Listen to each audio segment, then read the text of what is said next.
Does the videos have to be done before the class is over? For it to count as your commitment, yes.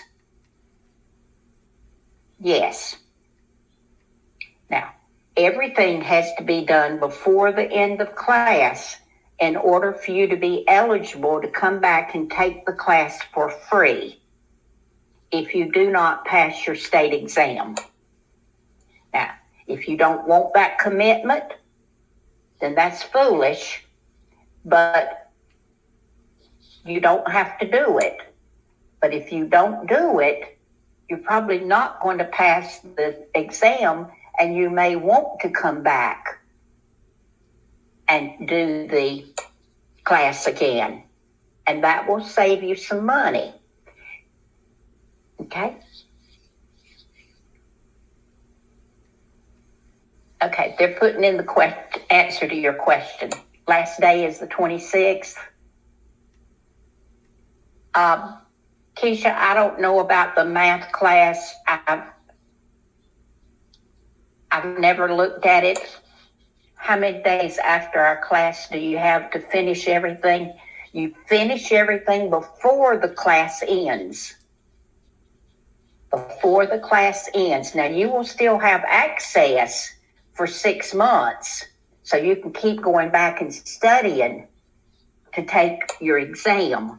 But to meet the commitment of the class, you've got to have everything done before the class ends. If you come back to take the class again, can you just chime in on the areas you needed review? No. If you have to take the class again, you have to take the whole class, 75 hours.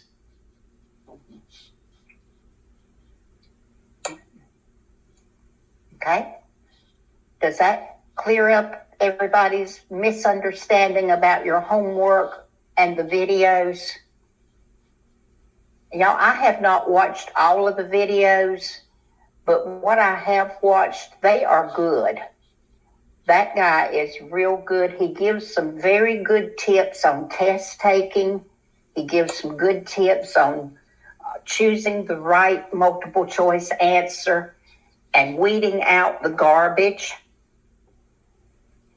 How do you get to the math class? The math class was something that was an additional charge when you signed up for this class. If you want to get that now, you can go back to student services and ask if you can add it on. It is an online class. It is not a live class. Okay. Any other questions about meeting your commitment, doing your homework, getting ready to take your state exam? Basically, we do all the tests, pre-test and final test. And do all the quizzes and videos. Y'all, you don't want to be taking that state exam too many times, because every time you take it, it's going to be $164. And $164 to me is a right good sized check to be writing to take a test. Mm-hmm. You've got to pay the application fee again, which is $100. And you've got to pay the test fee again, which is $64. Okay. All right. Let's do math. In your textbook, go to page 380.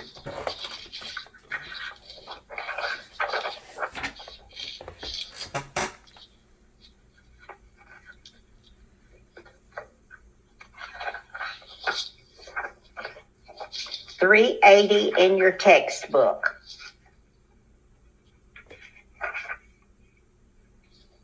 Donna says her cousin's wife has taken the test 3 times and not passed it. Yeah, if you don't study,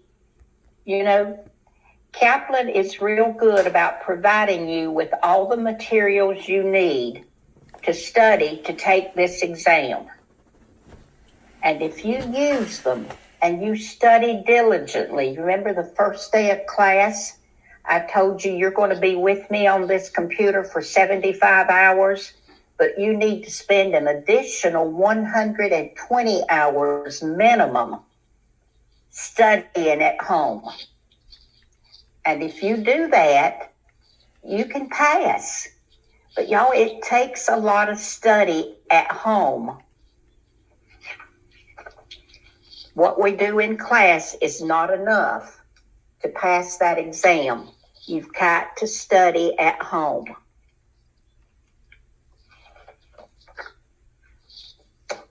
Okay, does everybody have your textbook open to page 380?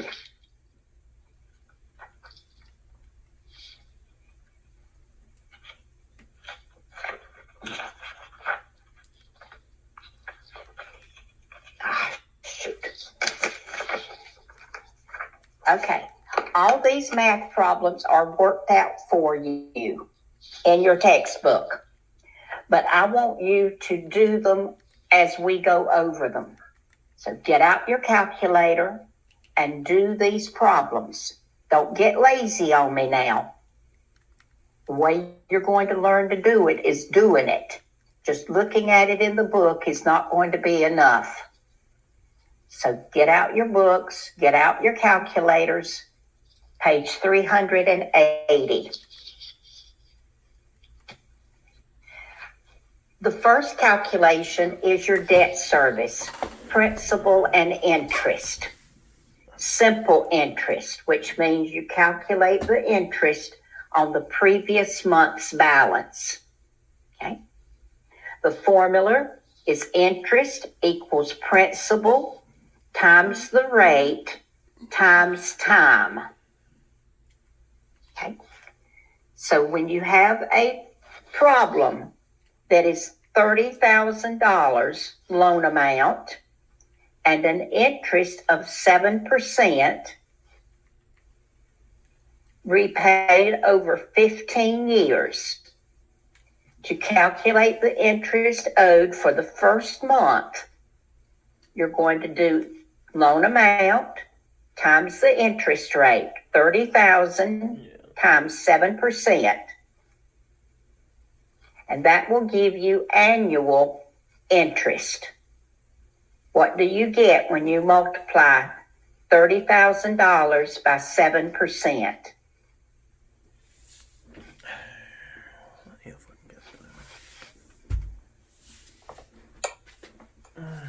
$2,100, right? You get $2,100 annual interest.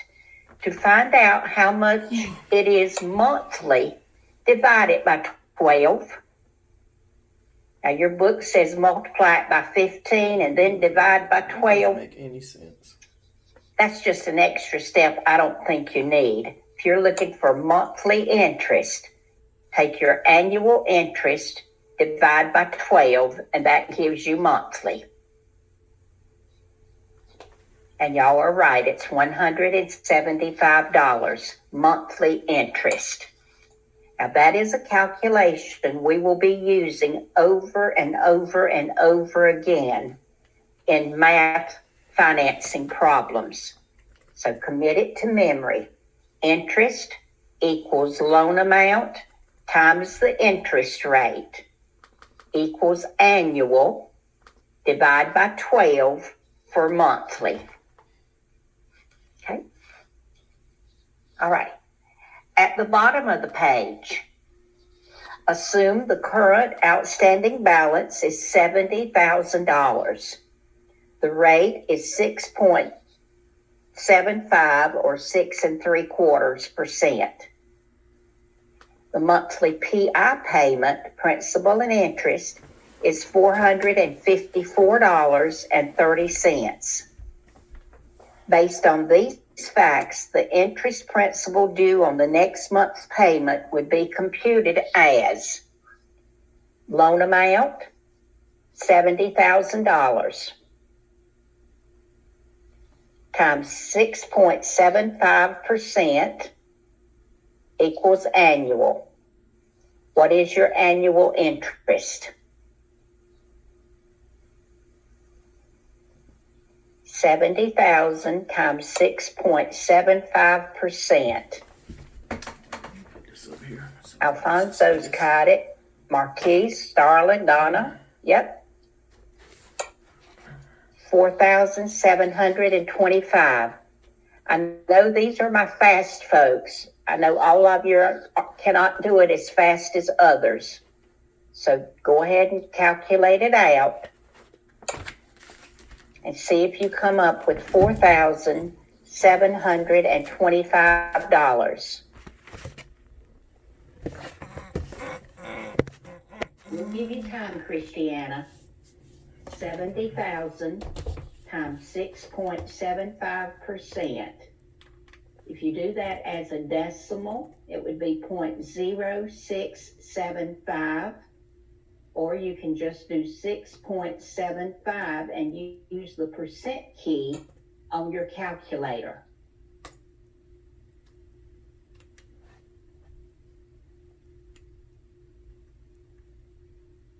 Okay, now divide that 4725 by 12. And that will give you monthly interest.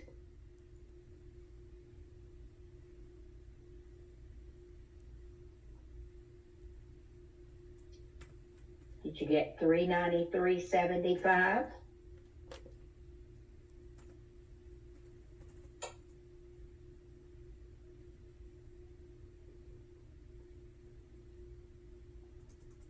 Okay, that is your monthly interest. According to the problem, your principal and interest payment is $454.30. If $393.75 is interest, how much is principal? Take your total payment, $454.30, and subtract 393.75, and that is the amount of that payment that is applied to principal.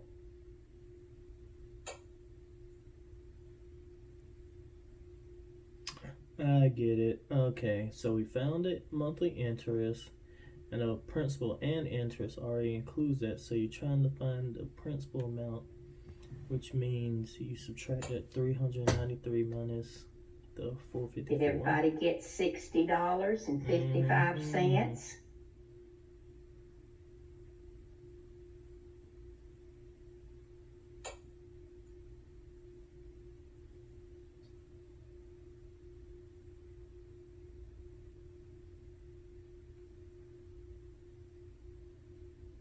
Based on these facts, the interest and principal. I'm only showing that about half of you caught that. Give me a thumbs up if you got $60.55 principal. Yeah, but that's not it. That's not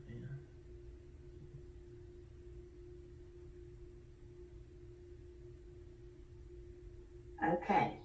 Every month, when you make a mortgage payment, in this case $454.30, the 60.55 goes part to of principal. that goes to interest to the lender. It's gonna be the rest of it gets deducted from your balance.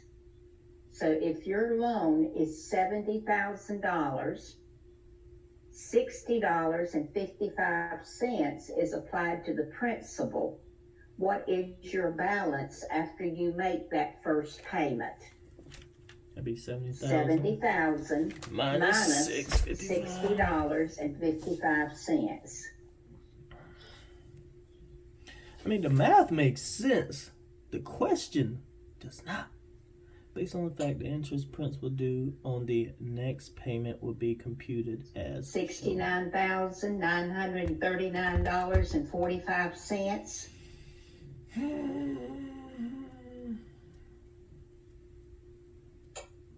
That's the right amount.